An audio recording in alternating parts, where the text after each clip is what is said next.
Okay, so we'll go ahead and get started. Thank you everybody for joining us at the Tourette Association of America for creating a world without bullying, strategies for supporting children with disabilities. Also, fun tidbit, October is National Bullying Prevention Month, so this is perfect timing. This webinar is designed with parents and educators in mind. My name is Haley Carlton, and I'm the youth coordinator here at the Tourette Association of America. You will find resources in the chat section of this webinar, including our TAA Educator's Guide and a guide for patients and families. These resources are also available in hard copies by reaching out to support@tourette.org. I would now like to introduce to you our presenter for tonight's webinar, Judy French. Judy French staffs the Los Angeles office of the National Bullying Prevention Center, where she coordinates outreach and gives presentations, webinars, and workshops to schools, health organizations, and other community groups.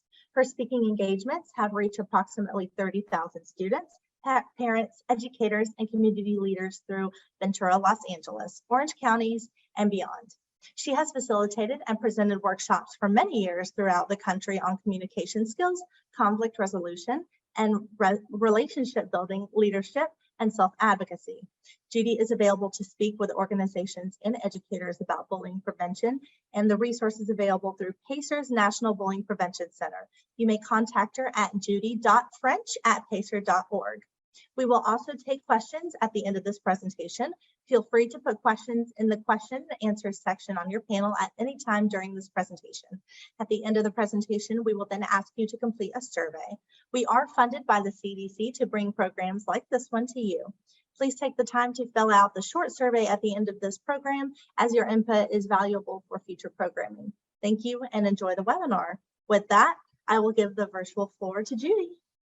Hi, thank you so much, Haley, and thank you all of you for showing up tonight or late this afternoon if you're on the West Coast like me.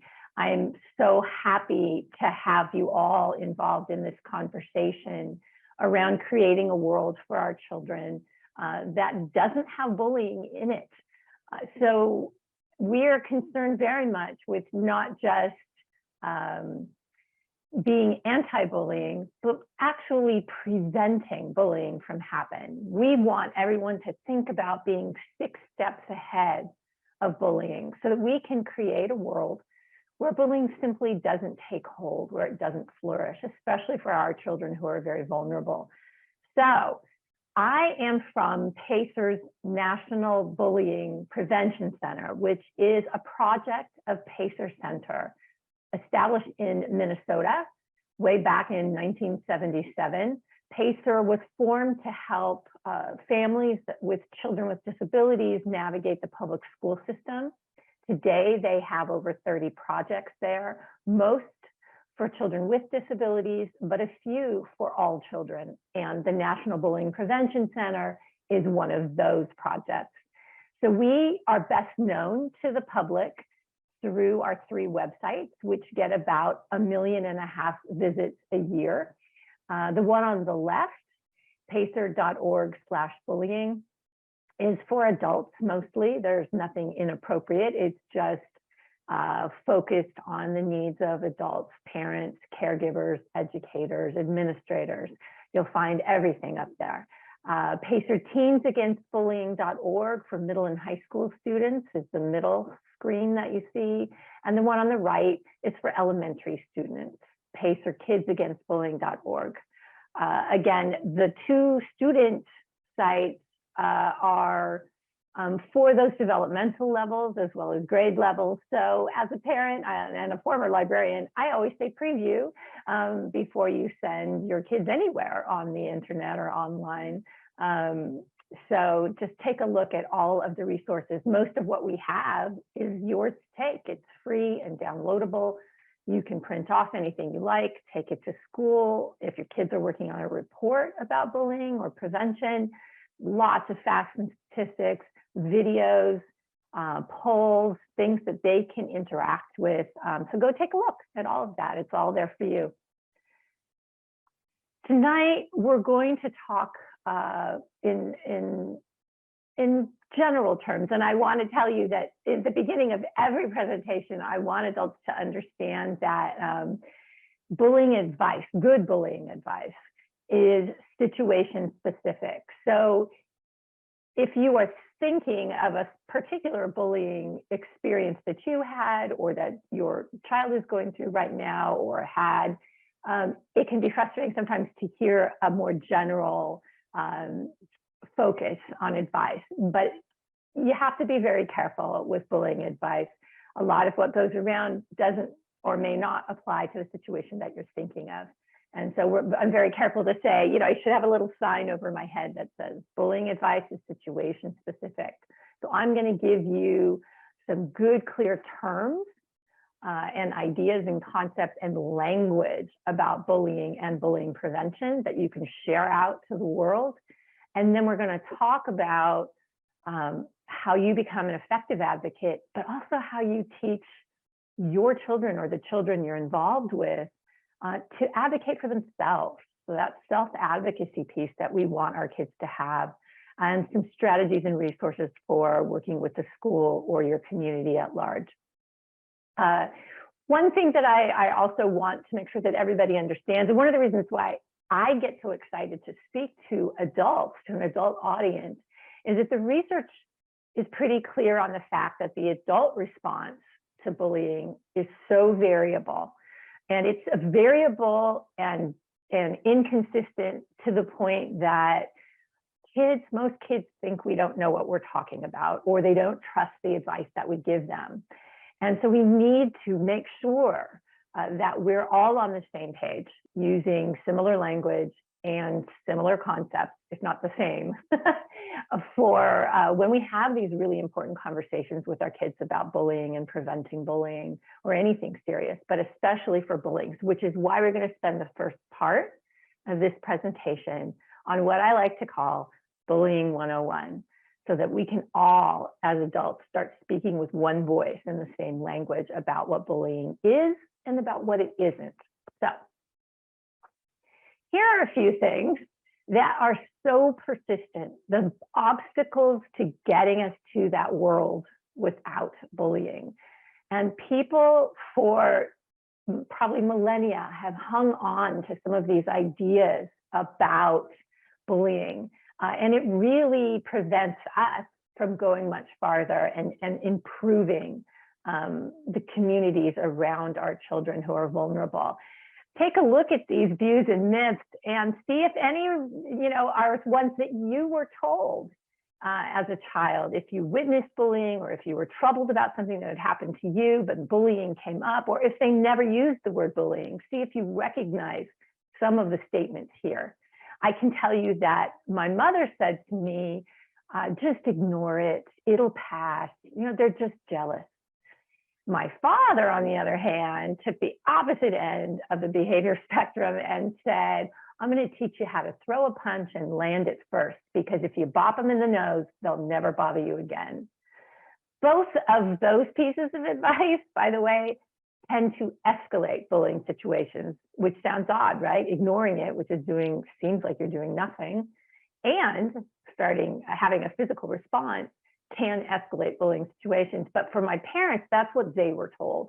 And so are the other sentences on this list.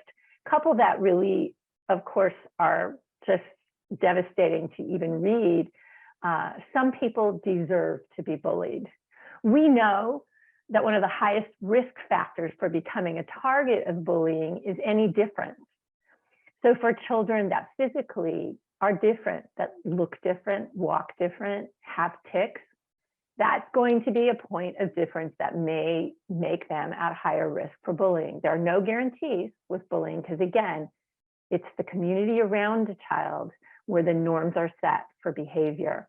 And sometimes kids have support around them that will not allow for bullying to take hold. But that some people deserve to be bullied phrase is something I think about, because in the adult world, it seems okay to make fun of or make jokes about certain kinds of people. If you listen to radio in the morning on your way to work, you know that there's ample room for jokes to be told about certain folks, and we all laugh along. The kids hear that and pick up on that, and they bring those norms to school sometimes. So, tough one. The other one that is so pervasive that I think it must have started, in caveman times, is bullying will make kids tougher. That is a myth, I think, that has been promoted because we want to think that if kids survive more or less intact from a trauma like bullying, that they'll be better for it. Well, that something good will come out of that pain. And of course, it's not true. Yeah, it's not true. Bullying breaks kids down. And if you were lucky enough to survive it and you feel that it formed you in some way that made you stronger, great. But for most children, it doesn't work that way. The last one I want you to think about very strongly is telling a teacher about bullying is tattling. Kids with disabilities are bullied at a higher rate than their peers without disabilities, but they're also told not to tattle almost twice as much as kids who are coming to adults to tell them something.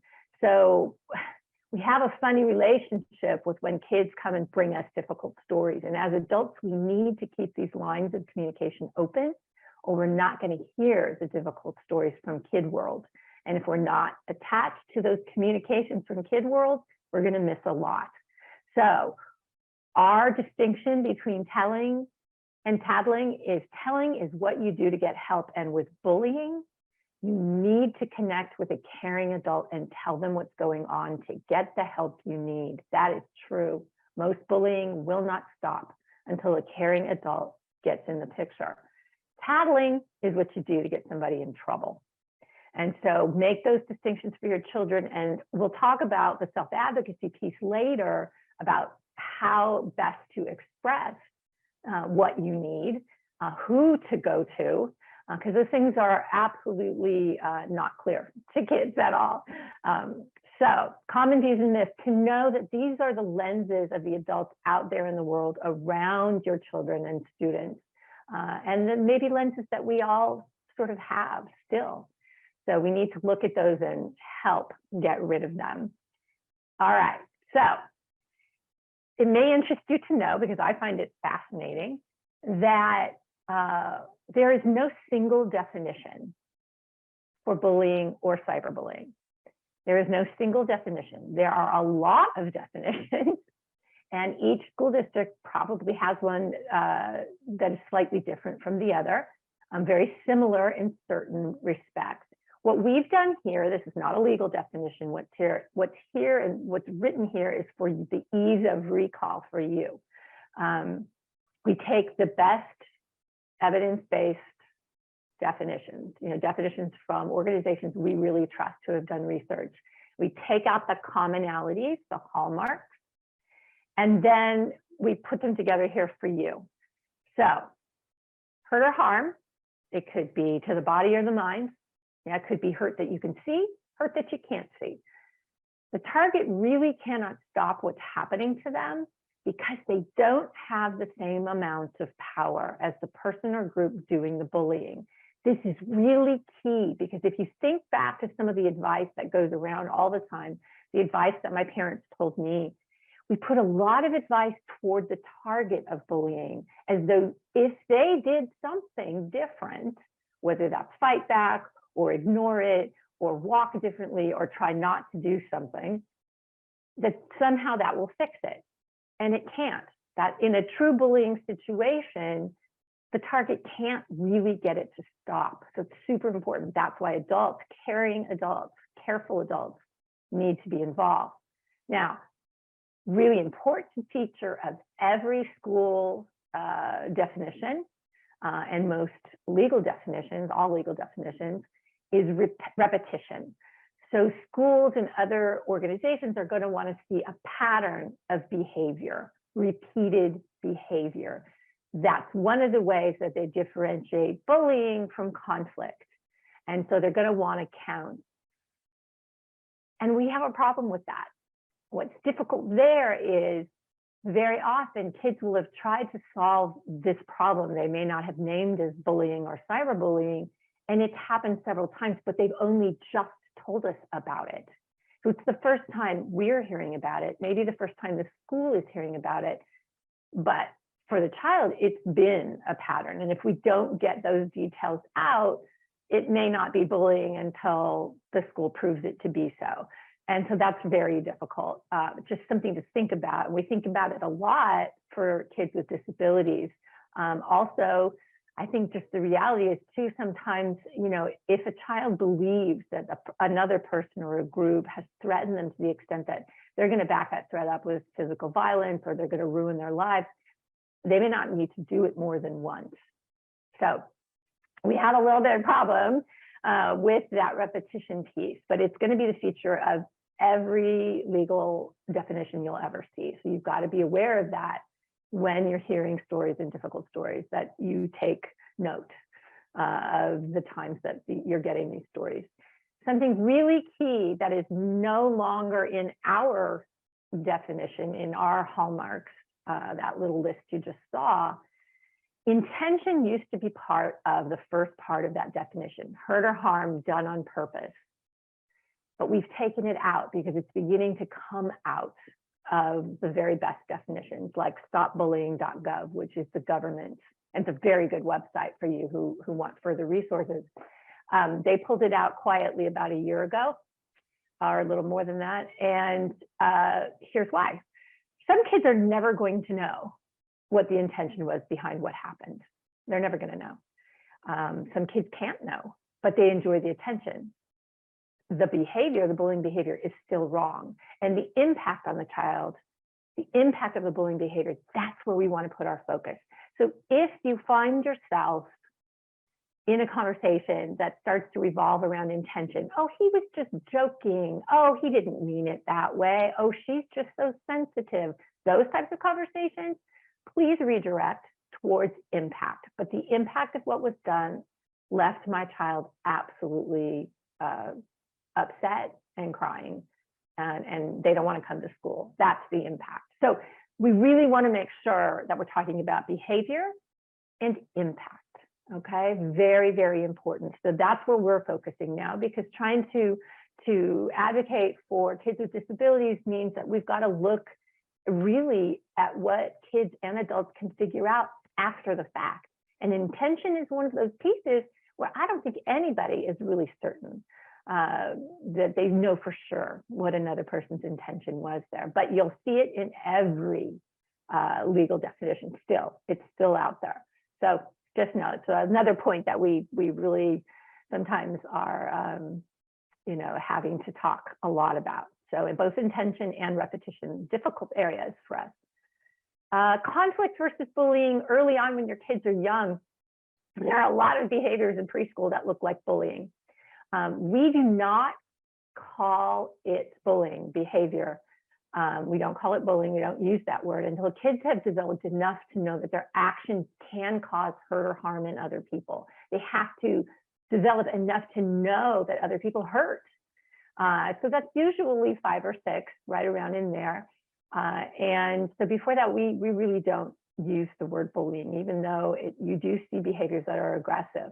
Now, conflict happens between people with equal power, same playing field, they're playing the same game. With conflict, you know, one day, you know, somebody is the top dog, next day it's the other one, they're arguing, there could be big feelings, they may not be friends anymore, but it's equal power, okay? The people involved have equal power. With bullying, and the reason why I have my little spiffy gif here is because if I know something about you that gives me a little bit of power over you, and I know that if I say this word or do this thing, you will react, then I'm going to keep hitting that button and seeing that reaction because it gives me a feeling of satisfaction and control. So recall our definition. In bullying, the person doing the bullying behavior has more power than the target, the person who's receiving that bullying behavior. The target really can't stop it. They just don't have the same amount of power. And the person bullying is going to keep doing that thing to get the reaction that gives them a feeling of satisfaction and control. So difference between conflict and bullying. And it's really key because very often in schools, teachers may see something, they may see it very quickly or hear about it very quickly and think it's conflict and give advice that would be good for conflict. And conflict resolution strategies are brilliant and wonderful. but they don't apply to bullying. Yeah, bullying is when the adults need to step in and do something. Right. These are the categories we use for the different types of bullying, and other organizations may categorize things differently. This is how we do it. It just simply allows us to speak to students in a certain way about what they're seeing.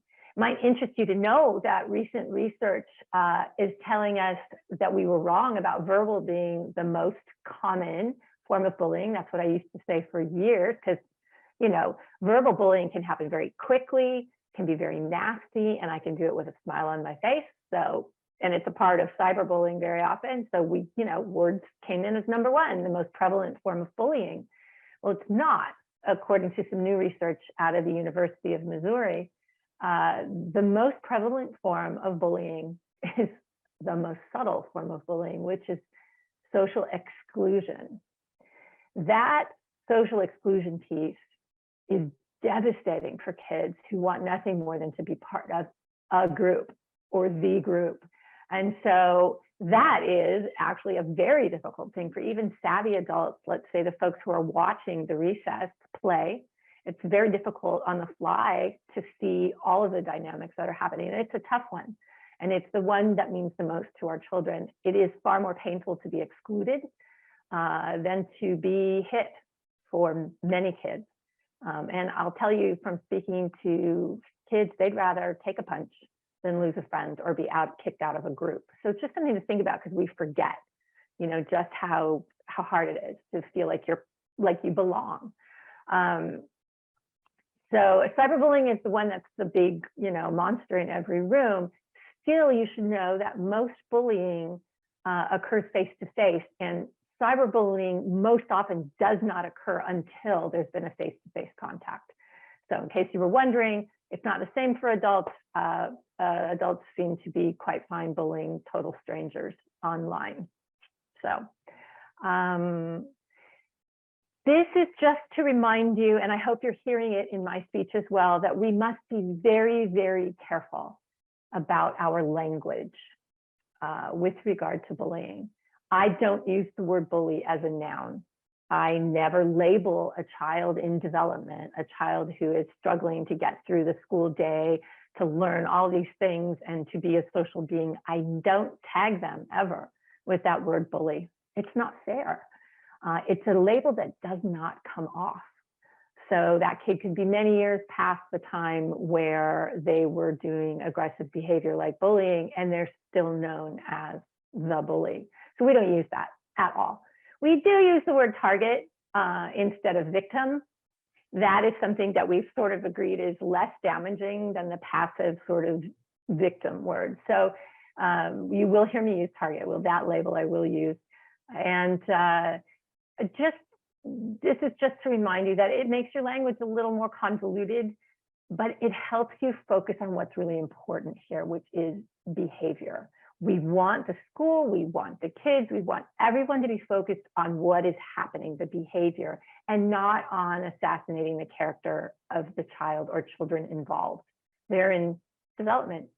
They can change the situation, and we should never want to give them the idea that they're stuck, either as someone who is bullying or someone who is being bullied. So our language needs to reflect that changeability.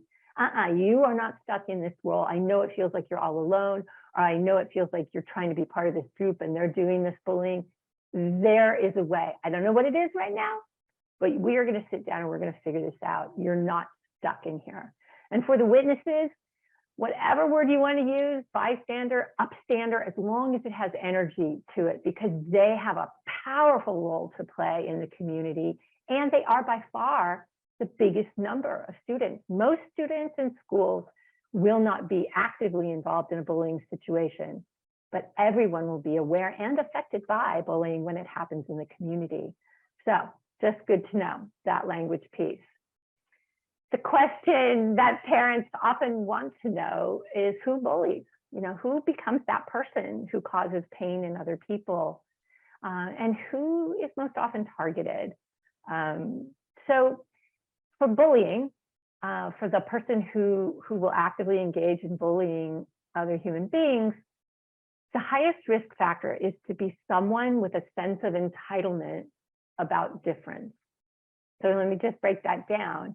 It's someone who feels that it's okay because you have, and it doesn't even have to be real or perceived difference. If I know, for instance, that calling you gay is going to bother you, well, then I'm going to do that. If that's my idea, is to bother you.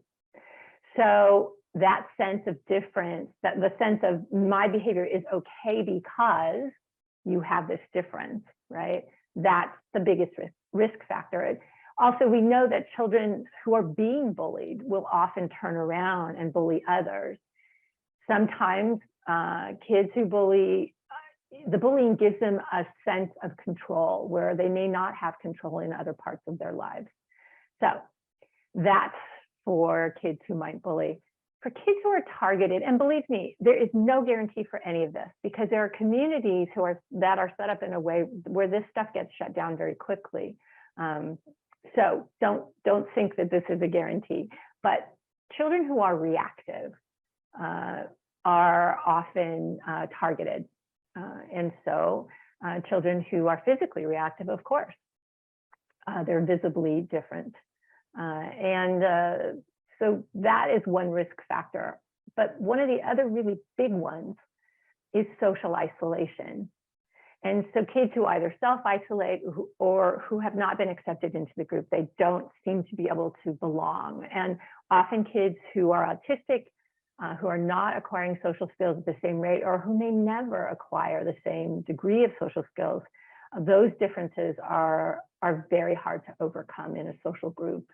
And so, you know, that's a big factor. When there's just one child, and it doesn't even have to be a good friend, but just one child standing next to someone who might be targeted for bullying, that one child reduces the risk that the socially isolated child will be bullied. So having even one friend or having an ally who will stand with you is a big, big deal. Kids know this instinctively. It's why they don't want to be kicked out of the social group or the social order, because it's safer to be with other children. And so that social exclusion piece, or the social isolation piece, is something we look at. What can we do to help make a better community where kids aren't excluded easily, where kids know what to do to include others? So moving from the bullying 101 piece, I'm just going to quickly ask Haley if there was anything in the chat that needed to be addressed right now. And if there isn't, I will move on to the next part, which is advocacy and self-advocacy and working with the school. So if there's anything that I need to attend to in the chat, you just speak up and let me know. Okay. So supporting the child, I know this sounds very obvious, but when a child comes to you with a difficult story, like a bullying story, when it's your child, very often, you know, we're caught flat-footed.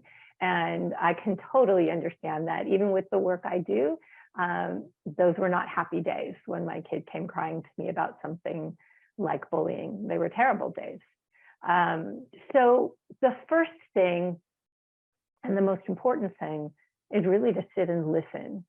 I know I have talk with there, but really if I had a list of 100 things to do, the first 99 would be listen, take in that story, offer a listening ear. And if you think about what we want when we're going through something and we call a friend, we do not want instantly to have advice.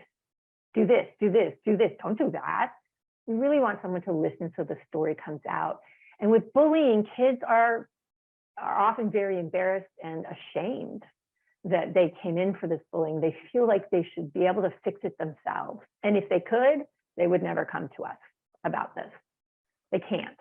And so when they come, we need to get those details out. I'm going to show you a tool in a minute that will help with that. We need to support them, obviously. And I do have to remind parents, don't go all NCIS on your child. You know, don't like all of a sudden do the detective show thing where you're like, all right, you know, what are the facts? Because you won't get them that way. We have to cleverly set the stage, have a soft landing pad for that story to come out. And you don't know what you'll be hearing. It could be that your child comes to you because they're part of a bullying scenario from the bullying side of it. And that's a really tough conversation. So we need to have it be easy as much as possible, and to give them some of that power back that bullying takes away. I'm going to show you something that we call the student action plan in a second that will help do that for you, so that the conversation is scaffolded by this resource, because it's hard, and I know it's hard. But those are basically the 3 steps. Listen, support what they tell you. You'll get more details as it goes on. Let them know that the situation isn't stuck. It's not fixed as much as it feels that way. It can be changed. They can help create change. This is important. No matter who your child is, you can change this situation. I'm going to help you. You are not alone. So this is the resource that I was talking about. We call it the Student Action Plan. And it's a wonderful resource. It's really powerful, and it's dead simple in terms of steps. Number 1, you get those details, but let the story come out as it comes out. Believe me, a first grader telling you a story, it's going to be all over. It's going to be like hunting, to find the linear part of the story. And so you'll get those details, but you may even start with step 2, which is just the part that helps them learn self-advocacy, okay? So if this were different, this awful situation that you're in, what would it look like? Like, how would people act? What would they be doing? What would be happening to you if the situation were better?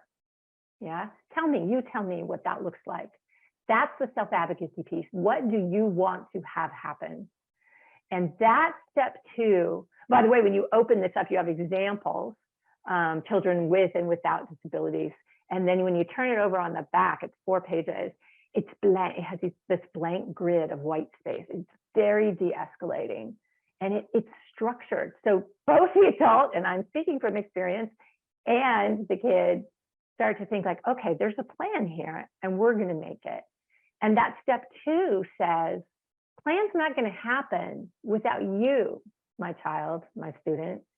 This plan can't happen without your input. There will not be a plan. We know when students are involved in creating the solutions of problems they're involved in, the buy-in is much greater and the solution's just better. And this is the place where I need to tell you as adults, most children who are being bullied or involved in a bullying situation, they just want the bullying to stop. They don't necessarily want the other child to be punished or the group to be punished. They know, and they're right, that can bring retaliation. They just want the bullying to stop. It's the folks from adult world.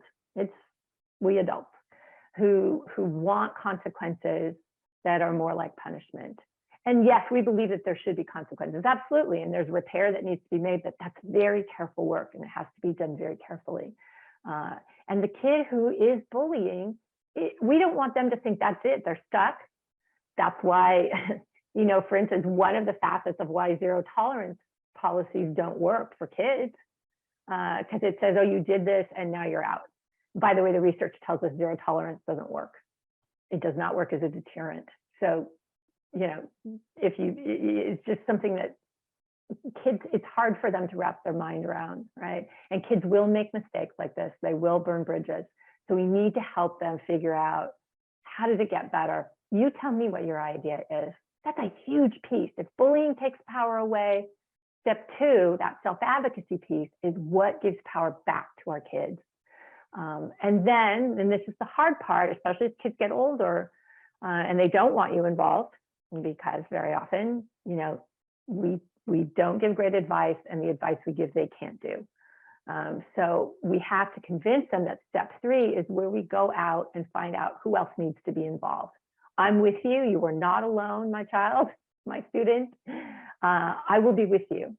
But there are going to be other people that have to know, and we'll navigate it carefully.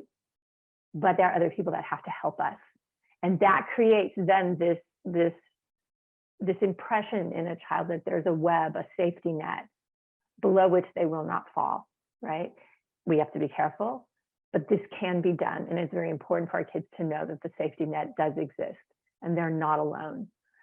So if your child has an IEP, And you notice we've used the word collaborative up there.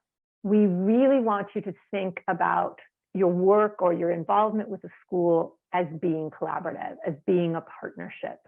I know, because I deal with these calls every day, that very often it becomes us, them. You know, you're asking for things that are not being provided to be able to give your child a fair and appropriate education, what they deserve, and you're not getting it. I know that there's battling that goes on. I know that IEP meetings are convened and it feels like you're going to war.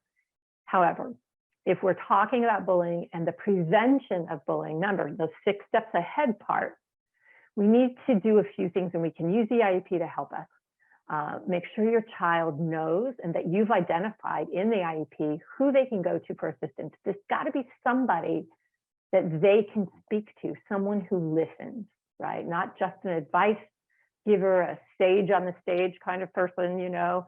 No, someone that really gets your child, hopefully, and that they can talk to. Reporting is another really big deal at schools, and very often, and this is not an excuse, but my heart goes out to staff because very often they have not been trained enough in how to report, or the reporting is not consistent. So that one person knows how to do it really well, they get tasked with it a lot, but then another person has a report, but they've just never done it before, they're not sure what to do. Those things happen all the time. When I speak to schools, I make sure that that reporting piece, I ask before I go, tell me what you tell your staff. Yeah, they need to know across the board how to report these things and how to talk about them. There are other strategies that you can use, to try and have your child avoid the places where the bullying is happening. As they get older, that gets difficult socially. If you have somebody shadowing your child, it can be a very big social interruption, and we have to be really careful as adults not to mess up the social, obviously. If your child, if it seems like the education piece is a place where you can go with staff at your child's school, sometimes, teaching about the disability can be helpful. And just making sure that the message that goes out from all staff is that you all deserve to be safe here at school. That should be the very baseline of the messaging. Everyone has a right to be safe at school. 2 things. So I want to do a prevention roadmap and an intervention roadmap here. Prevention, as early as possible. And I realize now we're in October, school's been in for everybody at least a month, if not more. For some schools around me went back early in August or by mid-August. So, but it's never too late to do a reset. You have to be persistent about it, very persistent in contacting the school and making sure you're having good lines of communication with the school. But establishing a rapport with 1 or 2 staff members, especially the ones that you feel really get your kid. And I'm putting it in quotes because it's sort of ineffable, right? It's a staff member you can speak to, but it's a staff member that really understands your child. That's the one that will help you navigate, getting a story from your child, hearing a story from another parent. What really happened? Somebody who gets your kid will, and who has seen them in social interactions at school will be able to help you with that. So that point of contact for you is as important as the point of contact for your child. And then again, it may be possible that a presentation on your child's disability or some kind of education piece will help.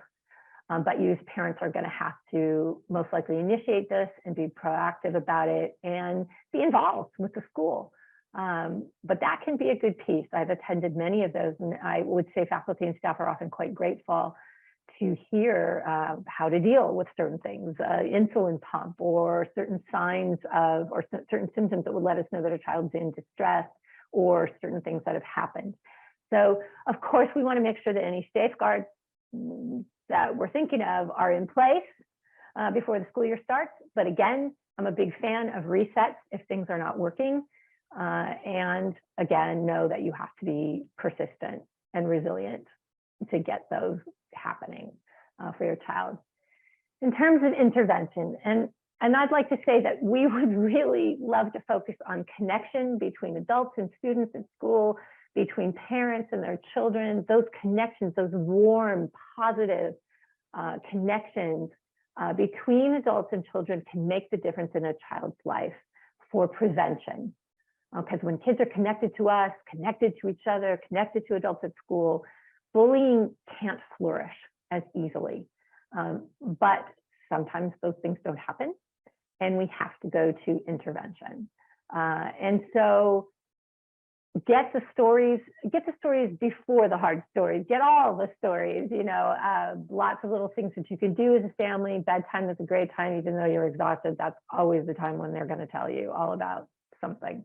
And there may be other adults in your child's life that they really open up to. When I speak to adults, I say, you never know which adult you are for a child in your life.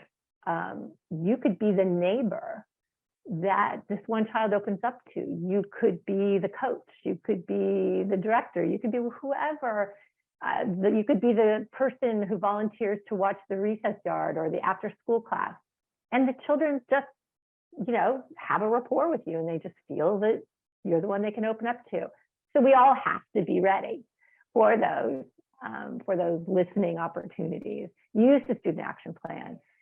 If you need to, contact the school right away and keep a copy of every interaction. I don't ever want to make opposing parties between parents and school, but this is the world we live in. You need to know, I contacted you on this date, I spoke to this person, or my child says this happened on this date, here are the folks who were involved, et cetera, et cetera. So keep those dates and details. If your antenna go up and you think, hey, this is part of something bigger than a single bad day that another child had and acted it out on my kid, you need to start keeping, some notes on that. That's how things work. And that the follow-up, when you do have meetings and calls, before you leave those meetings and calls, you've got a path ahead for getting the feedback on whatever, if you've changed the IEP or the feedback, put something in play. I need to know, like, in 2 weeks, are we going to review this again? And who do I speak to? And who's going to contact me? Okay, so that follow-up, again, persistence, dogged persistence is going to be your watchword. 2 watchwords. You just have to be in there in a very positive way, reminding yourself and others that you're all on the same team to make sure that your child has a good trip through education so that they can get all the good stuff out, so that they can really, really realize their potential. Use the IEP, use the 504 plan if you have it. If you know that there's something that's occurred in previous year, incorporate some ideas, some positive ideas based on your conversations with your child for the next year. All right, being careful about social things, being careful about making sure that this is the plan, that they have worked on the solution with you. And we've had very good luck using the student action plan with very little kids, with kids who are mostly nonverbal. We've really used that plan to great effect. So I urge you to explore that. I'm not a lawyer, so I'm going to be very clear here that I can tell you where the line is. When bullying is revolving around a child's disability and it interferes with their education, then it may have crossed the threshold into the legal form of harassment. And so we know that there are protected classes, and disability is one of them. There are others. So please investigate your rights regarding, an issue of harassment. You're going to need, if you believe there's been disability harassment, the legal form of harassment visited upon your child, then you are most likely going to need to escalate, but you will need some advice about how to proceed. And it's likely that if it's happening, it's not only happening to your child. So you might want to reach out to other families who have said, have witnessed things happening, and, group up, because it will be rough.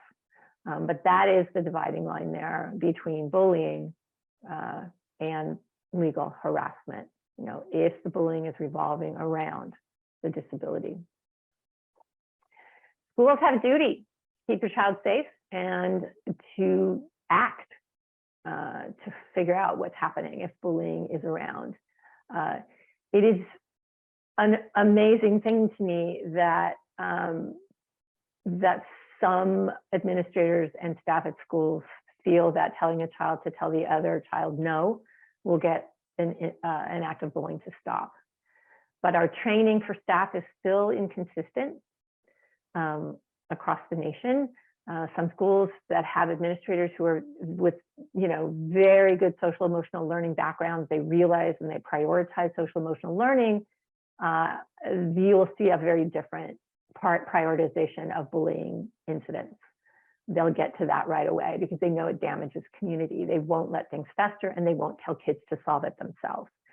So, their responsibility to keep your child safe, that's a mandate that should be in every educator's heart, every staff member's heart at a school. Some adults at schools just don't know what to do.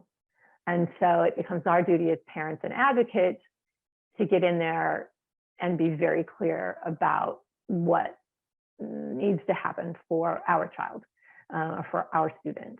And almost every school policy that I know of or district policy has a statement about bullying being bad and you can't do it and no one should retaliate.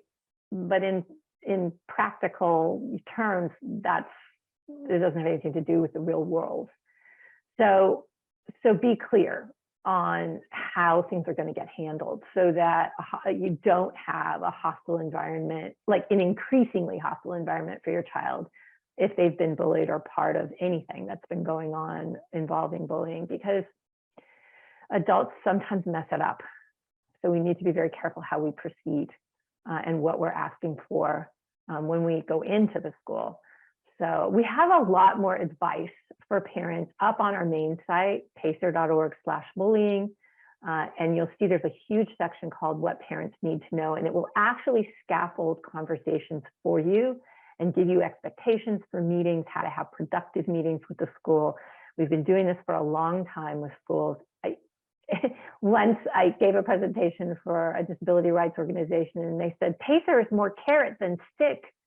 And in truth, we find that it is very productive to show that we're going to be cooperative and in partnership with the school. If we have to escalate, we have to escalate, but you have the most power at the local school level, at the school where your child is. And so use that power, be organized in your discussions with the school and make your expectations clear for what should happen. Do take a look at our main site and get more detailed advice there. Obviously, and I'm going to wrap this up in a minute and we can take some questions. There are things that we tell kids to do who are witnessing bullying that they cannot do. We do it all the time, and we need to stop doing that as adults. You'll see a lot of messaging out there from other bullying prevention organizations that they say anti-bullying, which for us just isn't enough. We really want you to know what you need to do, which is to prevent bullying in the first place. We're all against it. I've never met a pro-bullying person who admits it. So when you speak about bullying and give advice to kids who are witnessing it, let's tell them things that they actually can do, because most adults would not go up to a person that has more power than they and tell them that they're wrong. We just don't do that. And students can't do that either. That takes a child in the social pecking order that has a lot of power. They have to be willing to give up some of their power to actually go up and stop a bullying situation that's happening right in front of them. It takes tremendous courage. It takes a certain amount of social acumen, and most kids can't do it, and they won't do it. What they will do and what they can do, and what students who are being bullied want the most, is to have a peer sit with them and listen to what's been happening. To have a peer tell them, you don't deserve that. Yeah, you're not alone. I'm here, and you know what? I got 5 friends over there, and we're gonna all come sit with you. You come have lunch with us. Yeah. Sometimes if they're clever, they can get the student away from the situation. Oh, Mrs. Smith needs you in the classroom right now. But man, that's tough. It's really tough. That's really putting yourself out, walking the plank there. But listening is a big deal. Sitting with someone who's being bullied, that's a big deal. Our kids can do that, and they want to know what to do for their friends who are being bullied. They really do. As far as schools go, if you need any kind of ballast for an argument for schools to be more active, they really can create healthier school environments by helping kids engage in good social interactions. However, the way kids learn social behavior is by watching social behavior. So when I talk to adults in school, or any adults, I remind them that it isn't what we say, it isn't what we promote, it is the modeling of the behaviors that we want to see. It's showing kids, this is what it looks like to accept difference. This is what it looks like to include others. It just is like this. That is far more meaningful. And that we create situations where they can try out these wonderful social interactions, positive social interactions, because we show them what to do. And that for kids with disabilities, we are very specific with our interventions to the child, very specific to the person and people involved in a bullying situation, but always helping them to increase their social skills as much as possible. Long term and the very longest term, there are 3 positive social behaviors that are seen to be protected in communities. They're not going to knock your socks off. They are very obvious, actually, as I've been talking about them all along, but you'll know these in your heart. The 3 that are most protected right now, and research is going to show us a few other things, but this is not going to hurt anyone to be modeling these for other people, other kids. These are the 3: kindness, acceptance of difference, and inclusion.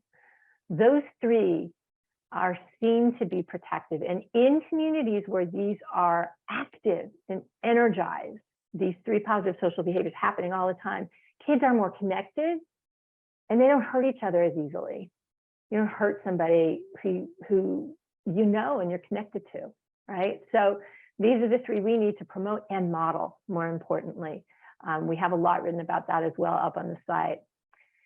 I'll wrap it up just by saying, this is where you can find me. This is where you can find the information I've been speaking about. Obviously, I'm so happy to stay around as long as you like to answer questions as best I can. I will answer them in a more general way. Specific questions sometimes are very difficult, but you can contact me there if you have something that would be more specific to just your child. Thank you. Wonderful. Thank you so much, Judy. We will take questions now. I know we only got a few more minutes left, but I think we got it. So feel free to put any questions in the Q&A box on your panel, and we'll be following up in an email as well for any questions that don't get answered today. This is a great time also to fill out the survey using the QR code and the link in the chat. You can pull it up. You're good. Your feedback is very important to us, so we can continue providing quality programming here at the TIA, like this webinar.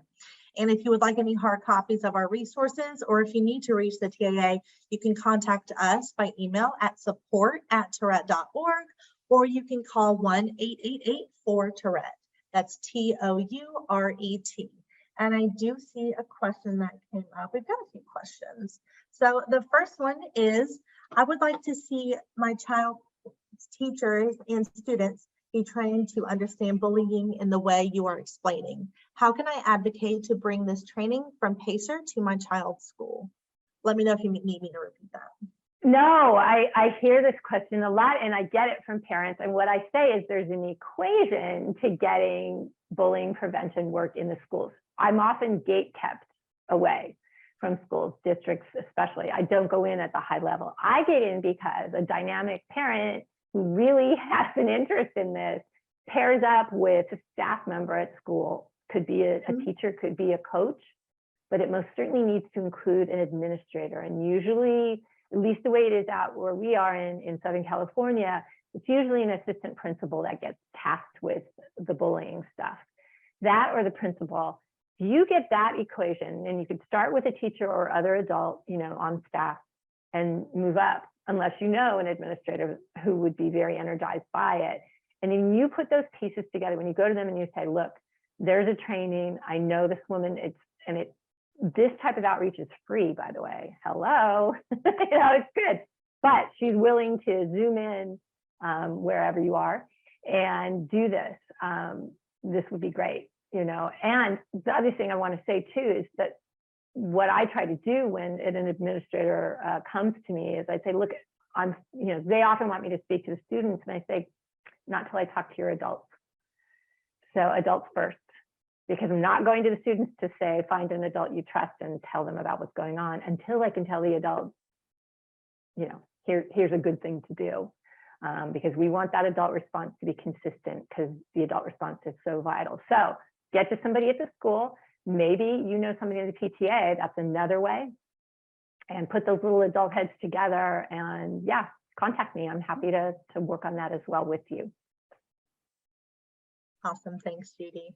Our next question is, what are some ideas to incorporate into a 504 or IEP plan for bullying prevention? We know that bullying occurs in certain pinch points at school. There are certain hot spots at school. Every school knows where it happens. What boggles my mind is that it still happens in those places. So, for instance, I have heard, I don't know, umpteen stories so far this school year, just in the last 6 weeks, 8 weeks, about the line outside of the gym for PE. So if you know there's a place where this seems to occur and reoccur, ask for adult eyes, more adult eyes. And we also know, and we were actually just talking at Pacer this morning in a planning meeting, how hard it is to get staff to have more adult eyes. But I would ask for adult eyes in places where children are being bullied, or the risk of them being bullied is very high. The line outside of PE, don't ask me why, that seems to be a common one. Bathrooms, cafeteria, this is the same place that probably when you were growing up.